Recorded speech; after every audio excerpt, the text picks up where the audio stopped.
بعض دفعہ ایسا بھی ہوتا ہے، انسان کسی چیز کی شدید خواہش رکھے ہوتا ہے، سالوں سے اسے مانگ رہا ہوتا ہے، سجدوں میں، قبولیت کے اوقات میں، تہجدوں میں، آنسوؤں میں، غرض ہر موقع پر وہ اپنے رب سے مانگتا ہے۔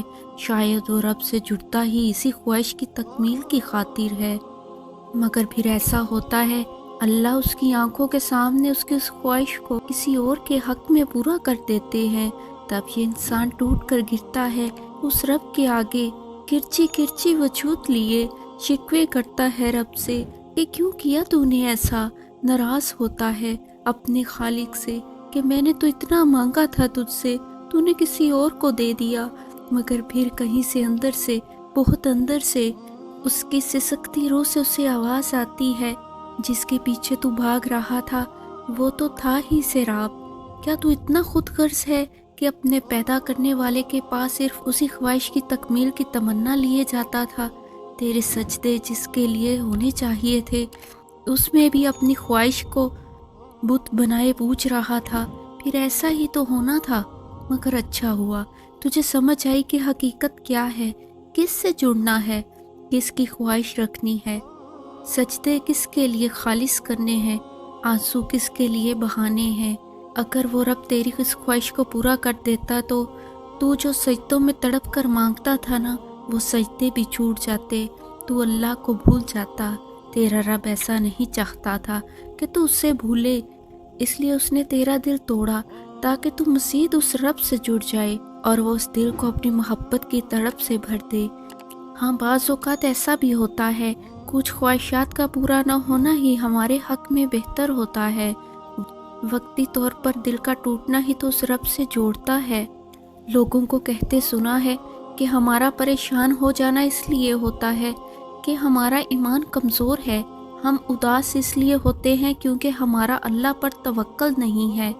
ایسا نہیں ہوتا، اگر ایسا ہوتا تو نبیوں کو خدا کبھی دکھ ہی نہ دیتا، اور دیتا بھی تو اللہ کے ولیوں کی آنکھ سے ایک آنسو نہ گرتا۔ مگر نہیں، وہ بھی روئے تھے، وہ بھی اداس ہوئے تھے، کوئی بیٹے کی جدائی میں رویا تھا اور کوئی کربلا کے شہیدوں کو رویا تھا۔ اس کا مطلب یہ نہیں کہ اداس ہو جانا ایمان کی کمزوری ہے، اور یہ امتحان اللہ تعالیٰ ہماری اداسی کا نہیں لیتا بلکہ ہمارے توکل کا لیتا ہے۔ آج ہم کسی چیز کو لے کے اداس ہیں تو کل کو کسی چیز پہ خوش ہوں گے۔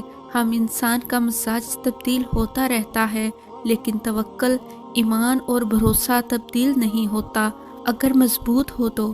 اور یہی تو امتحان ہے کہ دکھ میں بھی اللہ پر بھروسہ بنائے رکھنا، پھر چاہے ہم کتنے ہی اداس کیوں نہ ہو جائیں، توکل ہمیشہ رہنا چاہیے۔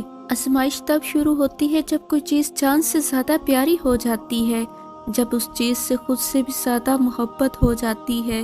پھر اللہ اس محبت کا امتحان لیتا ہے کہ آخر اس چیز کے لیے کتنا صبر کر پاتے ہو، کس جنون کی حد تک پہنچ پاتے ہو، اور سب سے بڑھ کر یہ کہ کیا اللہ کے انتخاب پہ خوش ہو پاتے ہو۔ اللہ کو تمہاری عبادتوں کی ضرورت نہیں، اس کی عبادت کے لیے سارا جہاں ہے، وہ تو بس تم سے محبت چاہتا ہے۔ بتاؤ پھر، جس محبت کا وہ حقدار ہے، کیا تم اسے وہ محبت دے پاتے ہو؟ آزمائش مختصر ہوتی ہے، پھر وہ ہر چیز دگنی کر کے واپس کر دیتا ہے، مگر تم یہ بات سمجھنے میں بہت وقت لگا دیتے ہو، تبھی تو تم اکثر بے سکون ہو جاتے ہو۔ امتحان تو تب ہی ختم ہوتا ہے جب تم آگے بڑھنا سیکھ جاتے ہو۔ جب کوئی جان سے پیارا شخص ہم سے دور چلا جاتا ہے تو ہمیں لگتا ہے جیسے زندگی رک سی گئی ہے، وقت اس ایک لمحے میں تھم سا گیا ہے، نہ دن آتا ہے نہ رات آتی ہے، بس جس جگہ اس وقت ہم کھڑے تھے اسی جگہ آج بھی کھڑے ہیں۔ مگر ایسا ہوتا نہیں، دراصل وقت تو چلتا رہتا ہے، دنیا کا کارواں بھی رواں رہتا ہے، زندگی بھی بدلتی ہے، بس ہم ہی رک جاتے ہیں۔ دل کے دوبارہ سہم جانے سے ڈرتے ہیں، روح کے دوبارہ بکھر جانے سے ڈرتے ہیں، اور اس سب میں ان لوگوں کو بھی بھول جاتے ہیں جنہیں ہماری ضرورت ہوتی ہے۔ یہ زندگی ہے، یہاں لوگ بچھڑتے ہیں۔ ہاں، وقتی طور پہ محسوس ہوتا ہے کہ اب کبھی سنبھل نہیں سکیں گے، ہاں کچھ لوگوں کی جگہ کوئی نہیں لے سکتا، مگر یقین کرو اللہ وقت گزرنے کے ساتھ ساتھ ہر کمی پوری کر دیتا ہے۔ ایک دفعہ آگے بڑھو تو صحیح، آہستہ ہی صحیح چلو تو صحیح۔ دیکھو کتنے لوگ تمہاری خوشی کے منتظر ہیں، ان کے لیے ہی صحیح مسکراؤ تو صحیح۔ دیکھو کتنے لوگ تمہارے سہارے کی آس میں ہیں، ان کا ہاتھ تھامو تو صحیح۔ یوں رستے میں کھڑے ہو جانے سے جانے والے نہیں رکتے، تم آنے والوں کے لیے انتظار کرو تو صحیح۔